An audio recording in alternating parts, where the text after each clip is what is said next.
Greetings, fellow hunters. Duuz-Diz-Din back with more Hunter x Hunter. Previously, we're caught up in a gang war. Or should I say, the Phantom Troop and Hisoka are caught up in a gang war. Yes, as the succession of the Kakin Empire is fully underway with prince versus prince in a fight to the death. The mafia families who serve those princes, or at least are beneficiaries of these princes, are also into full swing. The Shuyu, backed by Prince Zhang Li, have found Hisoka, looking to make a deal with him. The Hei Li, backed by Prince Sardonic, and the exiled would-be Prince Morena, who has set her minions with the power she's been gifted because of her link to the bloodline, giving people the ability to increase their own abilities with every person that they kill, with one of the members, Luini, setting his sights on the Phantom Troop, and the Cha'ar family, backed by Prince Lazarus, who have become deeply involved with the Phantom Troop, but are mainly hoping that the troop will help to purge out the Hei Li family as well as Hisoka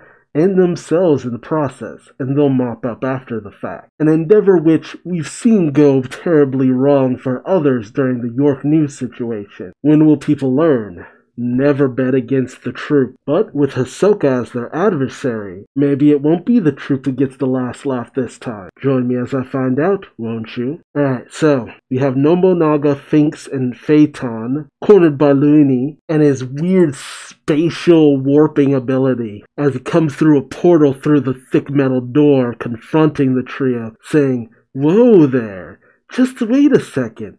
I don't plan to pick a fight with y'all.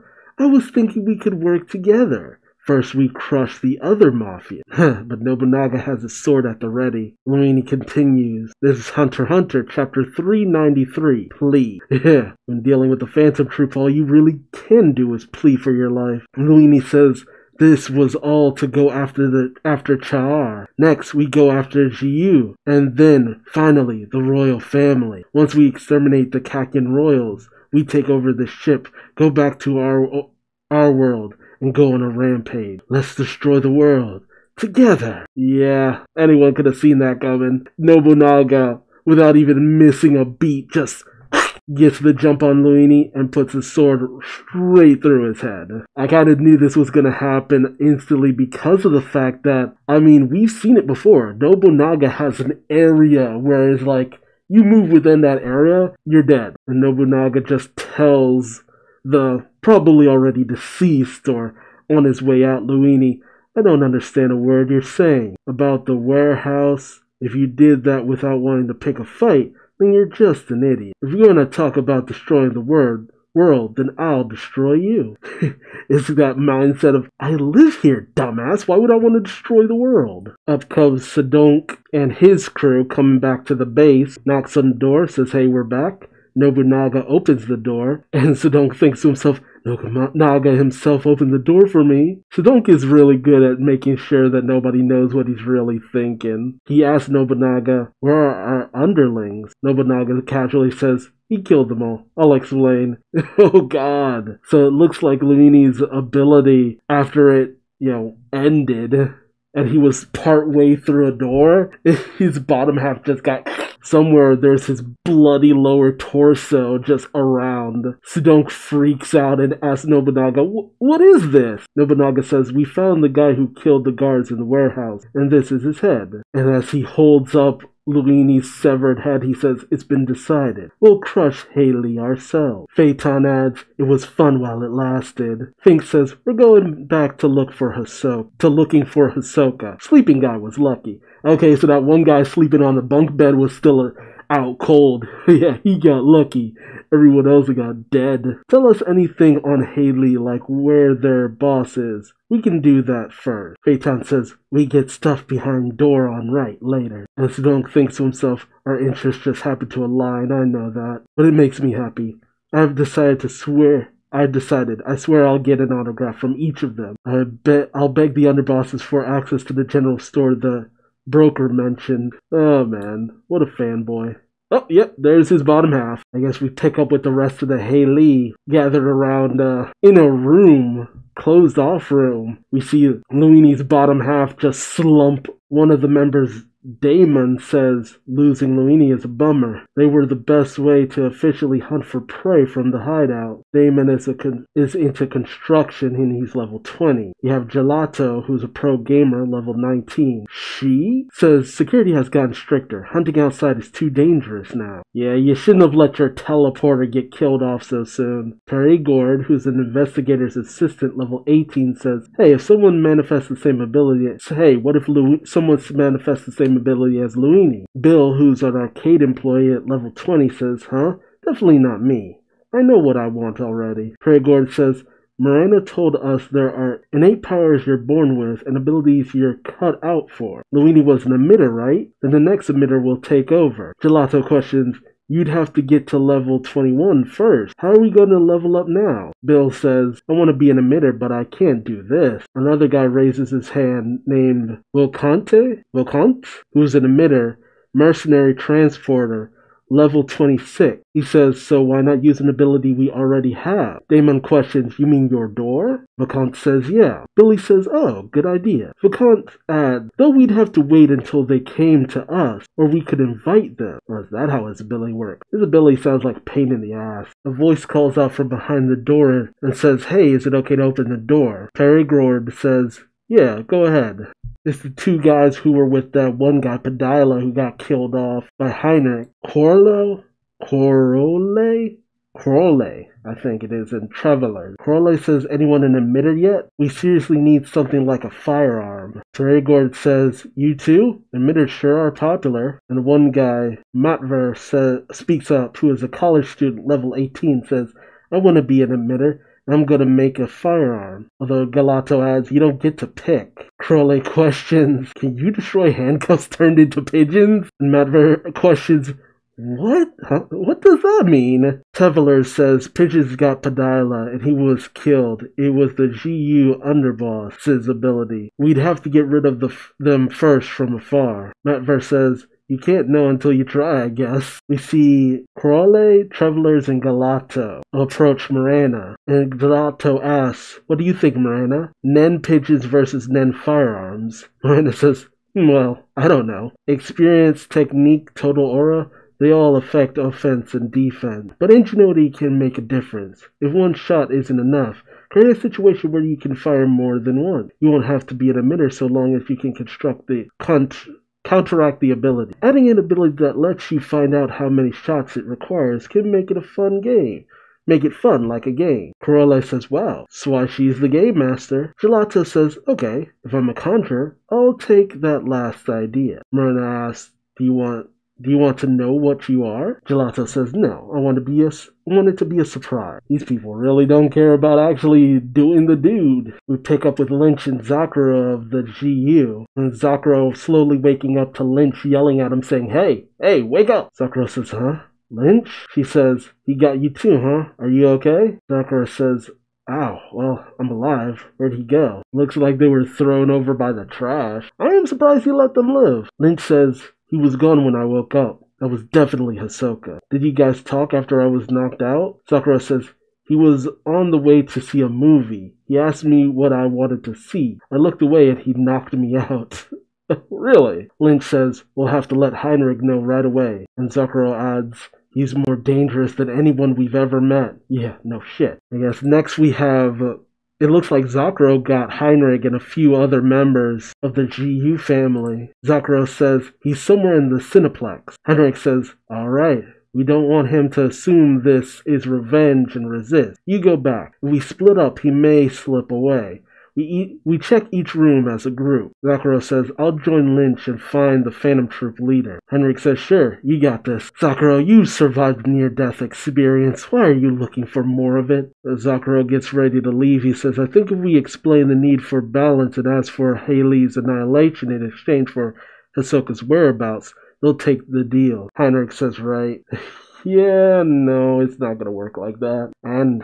kind of looks like we see Hisoka just sitting in a movie theater. Heinrich rolls up right next to him, sits exactly right next to him, and says, Hisoka, right? I'll get straight to the point. I have a favor to ask. Hisoka says, what? He also notices, well, he probably noticed it before, but several members of the GU are around him. I think that's what a lot of the people in the theater noticed first, and they're starting to just bail out. Heinrich says, until the dispute between the Haley and the Char is over, keep yourself entertained in the Tier 1 recreation area. I also have a room for you in the VIP area. Ahsoka questions, why? Heinrich says, Cha'ar and the troop have joined forces against Haley. We, Shiyu, have also teamed up with Cha'ar to target Haley. If you pick a fight with the troop now, we would have to consider you an enemy. Okay, I forgot about them having an alliance of sorts in order to keep the balance. Ahsoka simply says, I don't mind. Chaos doesn't bother me. And Heinrich says, yeah, I'm not surprised, but frankly, we, or rather I, don't want to fight you. I know we wouldn't stand a chance against you or the troop. Okay, I'm glad someone here actually feels like they have some sense. But you guys are playing with fire, trying to manipulate these people in any sense of the word. Heinrich says, we consider balance to be important, but Haley is trying to destroy that balance. It's anybody's game, even if we and Cha'ar team up, but the troop can easily wipe them out. Can you wait until then? You have no intention of interfering with your beef with the troop. You have no intention of getting in your way. I don't want to ruin the opportunity to see a showdown between the two greats of our generation up close. Will you do that? Ahsoka has a very interesting expression on his face as he says, can I ask a question? Heinrich says, what? Ahsoka leans in close to Heinrich and says, who do you think will win? Me or the troop? Heinrich simply says, sorry, but I'm a Spiders fan. Ahsoka asks, who's your fave? Heinrich says, all of them. You? And Ahsoka just laughs and says, I don't dislike the honest people. But Heinrich questions, what? Ahsoka simply says, if they pick a fight, I can't refuse. Heinrich says, yes, understood. Oh, I had to realize it for a second. It's the guard that Heinrich bribed. He's thinking to himself, Heinrich is late. What's he doing? He's suddenly approached by Kenny of the Cha'ar family. Kenny looks around and sees the blood splatter on the floor and says, looks like something happened here. The soldier says, a small incident with Heinrich and a civilian. If he had pressed charges, we could have handed Heinrich to the cop. Kenny says, wouldn't that get you in trouble? Security protocol and bribes and whatnot. The soldier says, trying to accuse me of something? Cut the crap and leave. Kenny says, I don't have time for useless small talk either. A corporal like you standing guard all by himself is odd. It's beneath your pay grade. Give me a break. What are you plotting with, Heinrich? The soldier seems to know that the jig is up and says, I was going to sell the location of the Haley secret hideout to GU Heinrich. Guess I'll make it into an auction. Kenny says, it better not be bogus. The guard says, the deal is done once Heinrich comes back with the money. You better hurry if you want to place a bid. Kenny says, I won't compete with him. I'll pay the same as she. We'll tag along when Heinrich arrives. How much? The guard says, total is 50 mil, 30 deposit. Kenny tells Sidonk to bring a paper bag. Hurry. The guard says, he'd never agree to that. Kenny says, it's fine, we're all on the same team here. We're going to crush Haley, and the two families will maintain balance. Some idiot faker has gone rogue. We've got approval from the fourth prince. Let us know if you spot anyone who seems to be Haley. We'll pay 5 mil to the finder and his corporal. We'll prepare the perp. All you need to do is be the eyewitness. The soldier says, that's fantastic, but total annihilation is a must. I'd hate to live in fear of retaliation. Kenny gives a weird smile and says, trust me, we'll get every last one of them. The gold flinches and thinks to himself, a grin as cold as ice. The guard then tells Kenny, but please don't, Mr. Wang. I heard everyone you smile at dies. Please don't take it the wrong way, but Kenny says, I know, it's not a nice rumor. Everyone dies eventually. The guard says, right. Oh, you're totally gonna die, dude. Connolly of the GU comes up as Kenny says, oh, they're here. Connolly says, well, the Cha'ar underboss. Did the corporal give you the story? Kenny says, by and large. Connolly says, that saves time. When your money and Heinrich get here, we can get along. We see the two underbosses, Heinrich and Kenny, walking with the guard. The guard says, Tier 3 first-class cabin. In this area, the Nova-Rich and all sorts of deplorables can blend in. The guard says, here, and points to a door. Heinrich thinks, all first-class cabins are built the same, right? The guard says, yes. They said this is the only room without a bathroom wall. Behind it is plumbing space. but the access panel is elsewhere. If the wall is there now, there's definitely a hidden room. Kenny says, it's against the outer hull of the ship, so anything could be back there. Heinrich says, go on. They probably won't attack military. Make sure your safety's off just in case. The guard sweats a bit and knocks on the door. A voice calls out, yes? The guard says, open up. This is Kakian Army. We received a tip. We need to search your room. An old man steps out saying, that's fine, sure. I haven't done anything wrong, so... The guard then points his gun at the old man, saying, open the door and stand back, slowly. Is anyone else in there with you? The old man says, no, please don't shoot, as he backs slowly away. The guard then says, hey, get back, sit down on the bed. The old man says, yes, oof, my knees. The guard says, keep your hands up. The old man says, I know. Kenny tells the other, okay, let's go. Heinrich and Kenny peek in, kind of shocked by what they see. The old man says, oh, there were more of you. You don't look to be military. Anyway, I haven't done anything wrong, so please, come on in. They're being cautious. Heinrich asks from the doorway, where's Corporal Mizon, huh? The old man says, maybe the bathroom? Anyway, come on in. He keeps inviting them in. That's suspicious. They know something's up. Not to mention, he says bathroom, but wasn't there not supposed to be a bathroom? Heinrich throws a knife just past the old man's head, saying the knife at least didn't vanish. You, come over here. I won't miss next time. The old man says, all right. Anyway, I haven't done anything wrong, so... Yep, this is a trap. It's maybe some kind of Nen ability. I don't know if the Haley are really going to be that much of a challenge, ultimately. They'll just be collateral, and eventually maybe the troop will go after the other two families because they're trying to manipulate them. And I just can't see this ending without all three families suffering major casualties, you know? Although it makes sense that the troop and Hisoka couldn't move too much without some form of crime getting involved after everything that went down in Yorktown. But the troop are actively against Haley now, so... we'll see how that goes. I wonder, will going after Haley distract them from their situation with Hisoka, though? I'm surprised also that Hisoka went along with it, since he's actively trying to go after the troop as well. Well, let me know your thoughts and theories in the comments section below. How do you think this will all boil over? Because it's at a slow burn at the moment, but you can tell something's about to burst. And I wonder if you think so too. So again, let me know your thoughts. Also remember to like, subscribe, and hit the bell for notifications so you don't miss out on the next reaction. But until then, I've been Duuz-Diz-Din and hope to see you in the next video. Till then, bye-bye.